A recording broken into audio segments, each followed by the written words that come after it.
Once upon a time, there was a happy town full of happy people. Its houses grew over the countryside like hairs on a man's back, and its fields spread out like a beautiful woman's hair. The town had no borders, and neither did the fields and cattle houses that spread out from it. The people took their pitchforks in hand and worked the land, sharing the food they produced. If a woman did not have enough milk, her neighbor gave her a jug of milk. If a man did not have enough apples, his neighbor gave him a basket of apples. In this way, the people lived a simple and happy life. When they felt hunger, they felt it together, and it never lasted long. Sometimes kings came and tried to tame the townspeople. They said, "My land is so much richer than yours. Come and work my land for 10 days a year. I will give you part of the food you make, and when bandits come from the woods, I will protect you." But the people did not listen. Why should they work for a king and only get half of the food they made? And they did not need his protection. Whenever bandits came, they took their pitchforks in hand and defended the town themselves. If a thief came and stole food from their fields, they did not hurt the thief. Instead, they took them inside and gave them a good meal, and often these people joined the town, and everyone quickly forgot that they had once been thieves. Sometimes the kings tried to make the townspeople work for them. One king married a daughter from the town and said that the family of the daughter now belonged to him and must work in his fields. It didn't take long before they took their pitchforks in hand, and the king was running away. But one day something different came to town, riding a strange wind that blew from the south. If you saw it, you would ignore it, because it only looked like a leaf. But if you came closer, before it blew away, you might see some eyes or a mouth. It was difficult to really see it because it moved so quickly, and it showed a slightly different shape to everyone it spoke to. When it first came to the townspeople, they ignored it. They were no strangers to magic, of course. They used magic to help their food grow, to see into the future, and to help sick people recover. But this was a kind of magic they had never seen before, and it could mean nothing good, so they continued to ignore it. The leaf flew around town. Finally, it found a lonely old man called Torsten, whose wife and daughter had died. Other people often visited him and brought him food, but with each passing day he spoke to them less. Sometimes he shouted for them to leave the food outside and refused to speak to anyone. He was too old to work, and he felt ashamed that he could not join the other men. Old man Torsten's eyesight was not good, and he didn't see the leaf when it flew through the open window and landed on his ear. "Dear old man," said the leaf, "I have heard you complaining." "Who is that?" cried old man Torsten. "Get out." "I am the voice of reason," said the leaf. "I have come here from far away, and I can see that there is no reason in this town." "What are you talking about?" said Torsten. But he sat down and listened. "You have worked harder than all those young men out there in the fields. But you have no more things than them.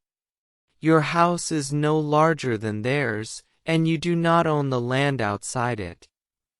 The old man did not understand. "Nobody owns the land here. We all own it together. Why should I own the land outside my house if I am not strong enough to work it? And why should you have to work on the land?" said the leaf angrily. "You have worked hard all your life, and they left you here by yourself. Those men bring you food as if it were a gift, when really they should be bringing you much more." Torsten thought for a long time. He knew that when you heard voices it was important to listen to them. He had heard a strange voice before he married his wife, and the voice had told him that she would die before him. He didn't listen then, and look what happened. "And how can I change this?" said the old man. "I am too weak to work in the fields. I am alive.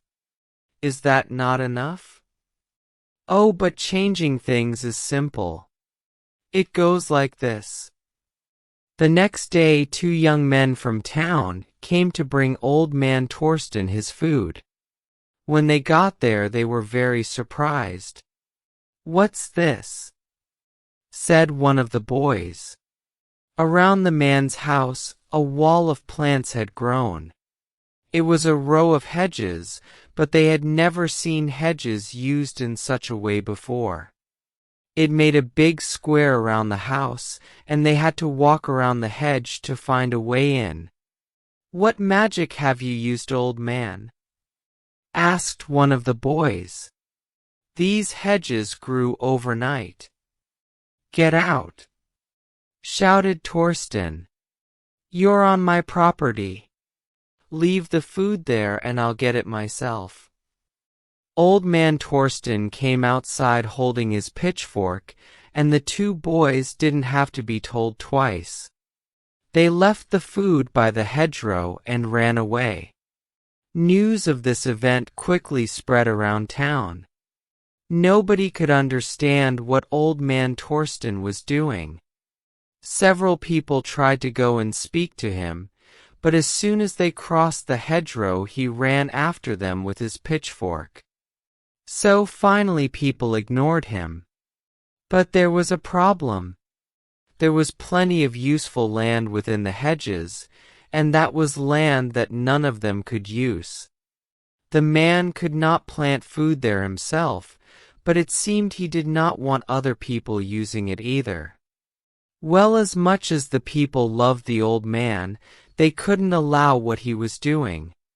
So they stopped bringing him food. They knew that one day he would have to come out from the hedges and ask for their help. But that didn't happen. For weeks Torsten didn't appear. People saw something strange through the hedges. Finally a brave woman went and looked and found out that the old man had a young woman living with him. "It's Jaquette, Dorothy's girl," she explained to the others. Dorothy was saying she kept disappearing. Apparently Jaquette now works for that old rat. She works his fields in the day. The phrase his fields sounded so strange. And at night, well, I don't know what goes on. But I saw him taking gold out and giving it to her. Some people in the town had gold, but it wasn't very much. They knew it was valuable, but they had no use for it, so they kept it hidden in their houses. Sometimes a jeweler would come to town, and they gave gold to the jeweler to make into jewelry. "How strange," said a young man. "Has Jaquette become a jeweler? Where did she learn?" The next day they found out what was going on. Jaquette came into town and asked to buy people's food. "I'll give you this gold," she said, and held out a piece of gold. "Jaquette," said Dorothy, grabbing her daughter's arm, "you stop this right away. I have so much work to do at home now that you've left. There's washing and cleaning and cooking. But really, if you wanted to become a farmer or a jeweler, you should have said." But Jaquette ignored her, pulling away and smiling like she knew something that her mother didn't. She looked tired and hungry, and the people would have given her food if she had just asked. So why was she offering gold? Still, they felt sorry for her, and some of them thought if they took her gold she might return home. So they took the gold and gave her food. So the old man was right, she said, and laughed, taking all the food with her back to the old man's house. Something's not right about that girl, muttered Dorothy. She was always difficult but never like this. Over the next few months, a strong wind blew, and many leaves flew about. They landed on walls on the ground, and sometimes they landed on people's faces.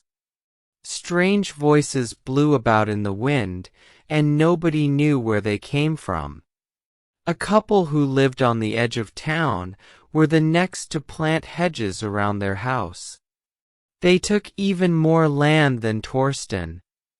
"We have 3 children," they said when people asked what they were doing. "They can work all this land. We need this land. It's our property now." And so more and more people planted hedges, because they were worried they would have no land to work on. And when there wasn't enough food, instead of asking their neighbors as they had in the past, people took out their gold pieces and used them to buy food from their neighbors. Of course, there were people in town who did not like this system.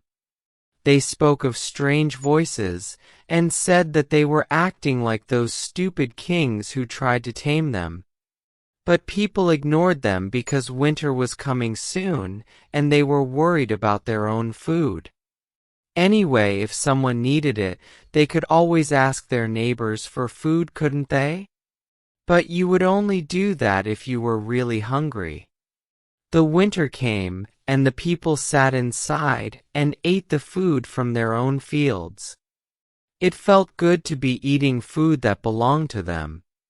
But they did not have as much food as before, and they could not invite their neighbors round in case they didn't have as much food as them. Some families could not eat all the food they had, and they had to give it to the animals or let it go bad. With the cold weather, the people's attitudes also turned cold. Before, there had been celebrations all year round. The people had danced in the fields and sung songs to the growing food. Now, with all the hedges, they could only dance on their own property.